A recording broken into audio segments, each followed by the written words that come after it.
Hi everyone, welcome back to my channel. My name is Catherine and this is Raspberry Reads. I'm going to do something a little bit different today and review how I did on the diversity bingo and the Climathon bingo for 2025. And to do that, I feel like it's going to be easiest if I just record my audio and show you clips of my computer filling in the cards as I go along and speaking to the books. So this is just me filming my sort of preamble to say that I feel like I did really well in both of these challenges. I didn't complete them fully, and I will get into the details a bit later, but I just want to say thank you to the creators of both of these challenges for taking the time to put these together, because it really helped me sort of stay attuned to what I was reading and the different themes I was reading throughout the year, and not have them sort of dictate to me what I should read, but to just help me reflect on what I have read.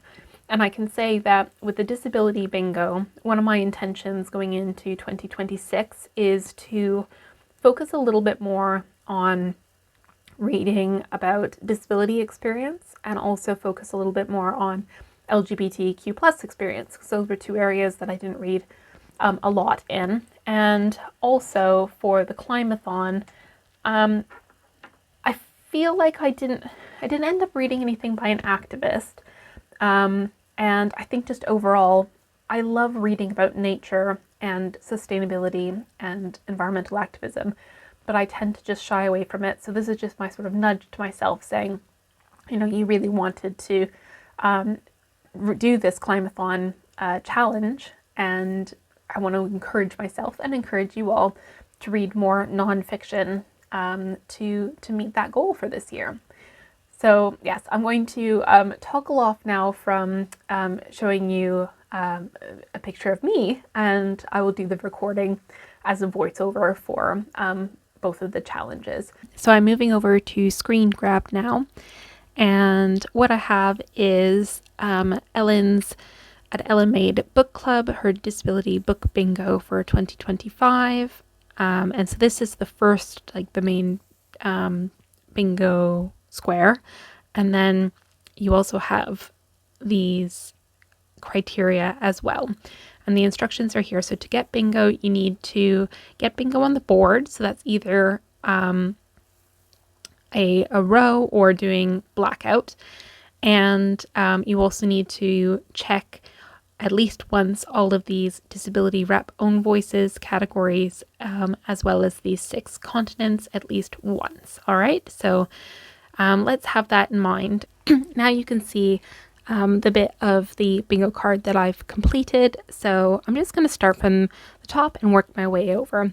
So the first prompt was New Country. I decided to go for Wandering Souls by Cecile Pont.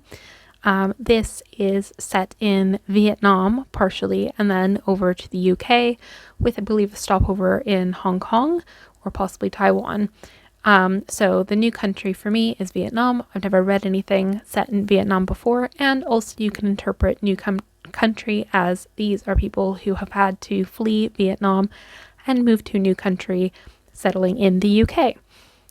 The next prompt is Laughter. So I kind of struggled with this prompt because I don't tend to read books with humor that often, but Somewhere Beyond the Sea by T.J. Klune, so this is the second book in the series, has a great quote from one of the characters where he refers to Jesus as "curse you, street magician," and I just laugh and chuckle about that every so often. And there's a lot of humor in that book, even though there's a lot of dark subject matter. It is filled with lightness. So yeah, out of all the books I read in 2025, the book that I laughed most at was Somewhere Beyond the Sea.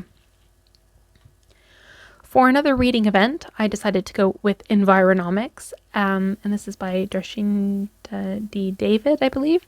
And so this book I also read for the Climathon challenge, so that's why I've included that there. And Environomics is all about a day in our sort of regular lives, and the different elements of sustainability and technology that we use every day, and how the changes to be more sustainable can affect our daily lives, but also affect economics. I now have a memoir or biography. So I didn't actually read any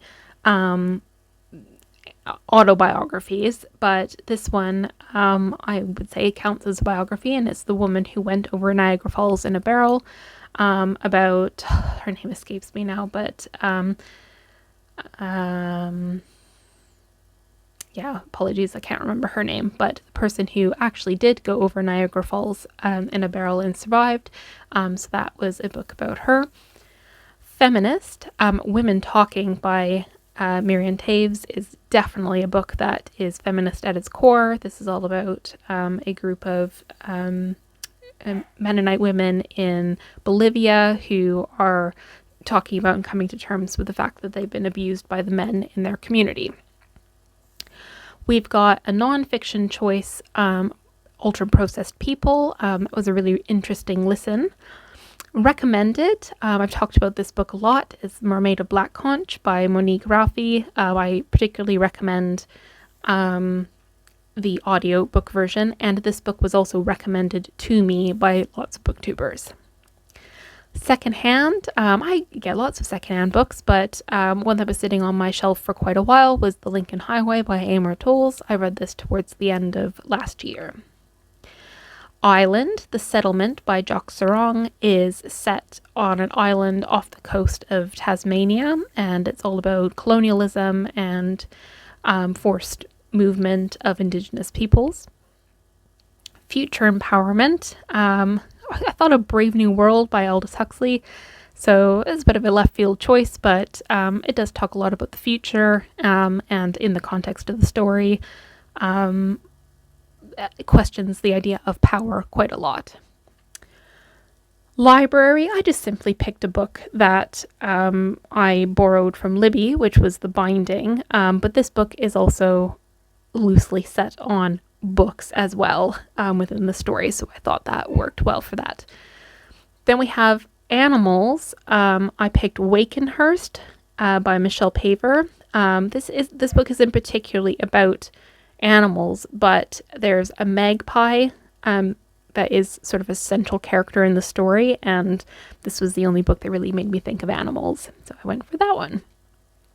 I believe The Stolen Queen by Fiona Davis was the only book that I read in 2025 that is a 2025 new release. I find it quite challenging, unless I'm going to go and buy a new hardcover book, to read new releases, because they take so long to get from the library or on Libby.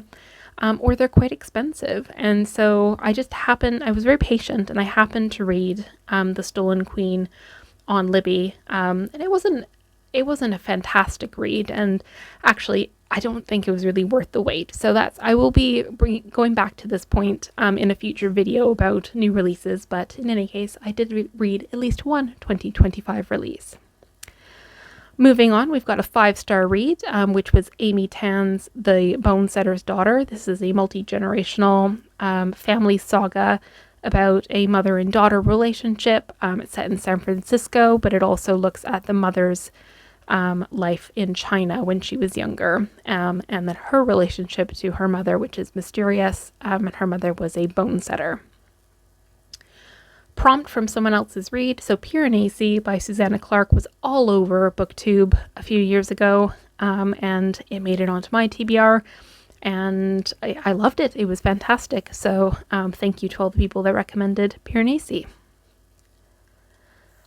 Comfort read, we've got The Hobbit. I listened to The Hobbit, narrated by Andy Serkis, and it was wonderful. The Hobbit is one of my favorite books. Book and adaptation. So I picked Savage Beasts. Is a Greek myth retelling of Medea, and it centers on the story of Mina, who is an Indian princess, and I thought it was a wonderful adaptation of that Greek myth. Mental health, I went with Philippa Perry's book, The Book You Want Everyone You Love to Read. There was a lot of really good advice and information in this book about how we form relationships, which is not directly mental health, but it certainly is connected, and I very much recommend this book. For a backlist option, I went with The Trees by Percival Everett. So I really loved the retelling of Huckleberry Finn, which is called James. And so because I enjoyed Percival Everett's writing so much in James, I decided to read The Trees. This book was really weird, and it wasn't one of my favorites, I must admit. For short story options, so I tend to not read short stories, but I ended up going with The Serviceberry, which is a nonfiction book by Robin Wall Kimmerer.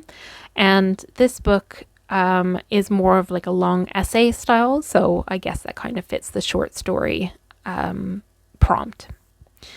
Then moving down to the last row, we've got Migration. So I went for River East, River West by Aubé Ray Lescure. This is set mainly in China, but at the end of the book there is a migration aspect, so that's why I picked this book. Next, we have genre out of comfort zone. I went with Marina, which is a horror genre. Fantastic book, do recommend. Favorite author, we've got Barbara Kingsolver. I read, in fact, we've got two in a row here by Barbara Kingsolver, and this one is Prodigal Summer, set in the summertime in the Appalachians. For prize winner, I read Demon Copperhead by Barbara Kingsolver.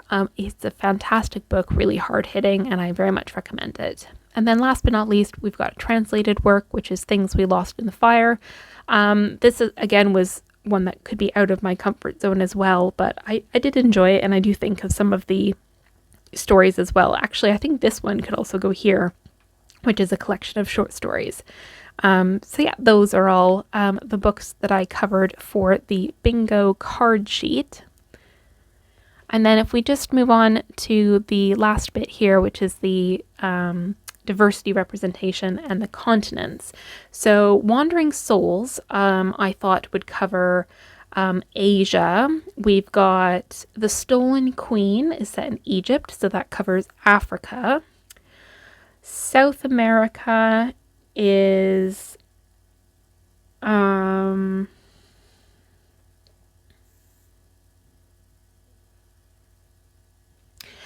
Women Talking, because that's set in Bolivia. And also, let me see, Things We Lost in the Fire is also set in South America as well. North America, I read quite a few. So let's see, what do we have? The Mermaid of Black Conch is set in the Caribbean. And The Bonesetter's Daughter is set in San Francisco. Australia, Oceania, so The Settlement was set in Australia, Tanzania, and Tasmania, pardon me. And also I read The Dry, which was set in Australia as well. And then Europe, quite a few of these books are set in Europe. So we've got Marina was set in Spain, and Savage Beasts was partly set in England, as was Wakenhurst. Moving on, so Indigenous people, the island, the settlement was about Indigenous people, and also The Serviceberry is written by an Indigenous person. Minority, we've got lots of immigrant experiences, so Wandering Souls, River East, River West.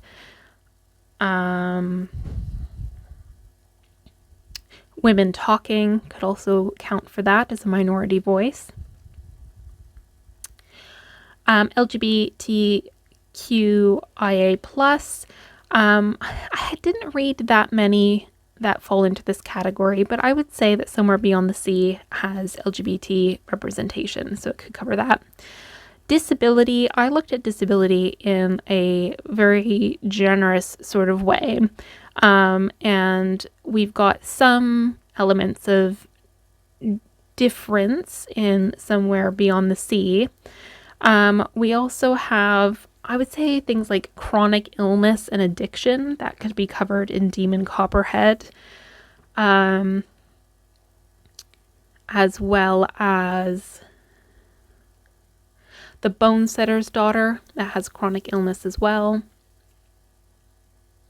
The Lincoln Highway certainly has mental health difficulties discussed in it, which would fall under disability also.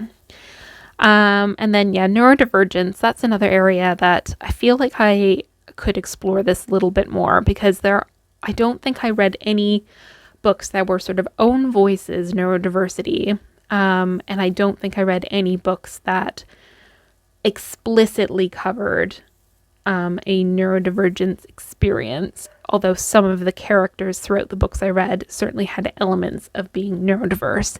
So I feel like I'm going to give myself like 3/4 of a mark for that one. So yeah, that's this diversity book bingo. I feel like I did a good job with it, and thank you again to Ellen. Okay, so for the Climathon, the first prompt was something about non-human life.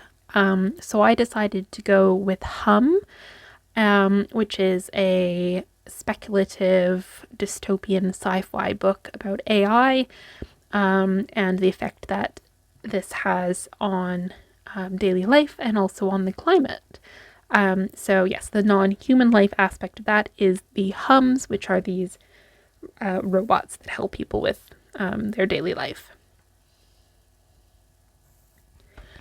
For Injustice, I decided to go with Demon Copperhead, because this really highlights the injustice of inequalities in the US, how people of lower socioeconomic backgrounds have been taken advantage of in terms of the pharmaceutical industry, and ended up with addiction, and also just the general area of the Appalachians. There's a lot of injustice there for working class people. Food and farming, I decided to go with Ultra Processed People, because that's looking at all of the additives that are in our food. The next prompt had something to do with water. I really wanted to read Is a River Alive, but I didn't get to that book in 2025. But I decided to go with The Mermaid of Black Conch, because even though it's not specifically about water, it had a community and a story all set around the sea. So not really related to the climate, but whatever. So maybe I don't get that one. I'll let you guys decide. For an Indigenous author, I read The Serviceberry by Robin Wall Kimmerer. Connection, I thought of Prodigal Summer, which looks at the communities within the Appalachian area, and how one of the characters is a forest ranger and her connection to the land, and then also the other characters are in a farming community and their connection to each other and to their farming, their fields for farming the land. In terms of Earth, I decided to go with The Fifth Season, which is a sci-fi book all about geological movement, like plate tectonics, volcanoes, that sort of thing. Really cool idea for a book, but I think the story sort of fell a bit short, and I'm not planning on continuing with that series.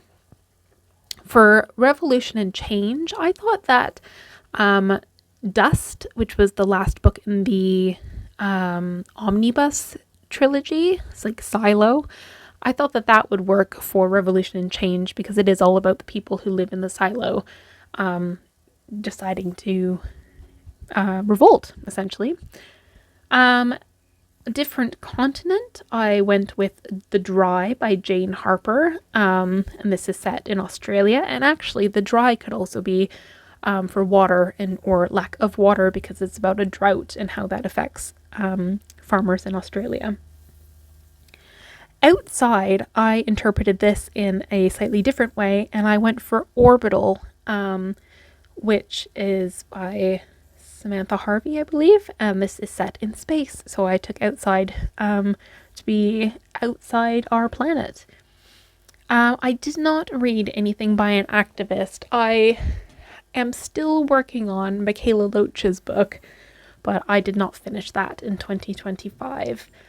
And then for hope and solutions, I decided to go for environomics because it has some really great ideas for changing our consumption patterns in everyday life and how that can affect the environment and our economy. So yeah, I feel like I didn't complete the Climathon challenge because I didn't read anything by an activist or finish anything by an activist. But otherwise, I felt like I did fairly well on this. And as I mentioned in my introduction, I'd really like to read more nonfiction in 2026 just to continue to, expand my knowledge and to continue enjoy participating in challenges like this. Right, so that's all from me for these two reviews of both the Diversity Bingo Challenge by Ellen and also the Climathon Challenge. I haven't decided which challenges I'm going to do this year, but when I do figure that out, I will post a video for you just telling you a little bit about what my plans are to complete those challenges. But otherwise, if you completed these challenges, I'd love to hear your thoughts about what were some of your favorite reads from them or your favorite prompts. And then otherwise, if you're going to do any new challenges this year and you'd like to recommend one to me, please let me know in the comments below. Otherwise, I hope you are all doing well and enjoying whatever it is you're reading, and I will see you soon in a new video. Take care. Bye.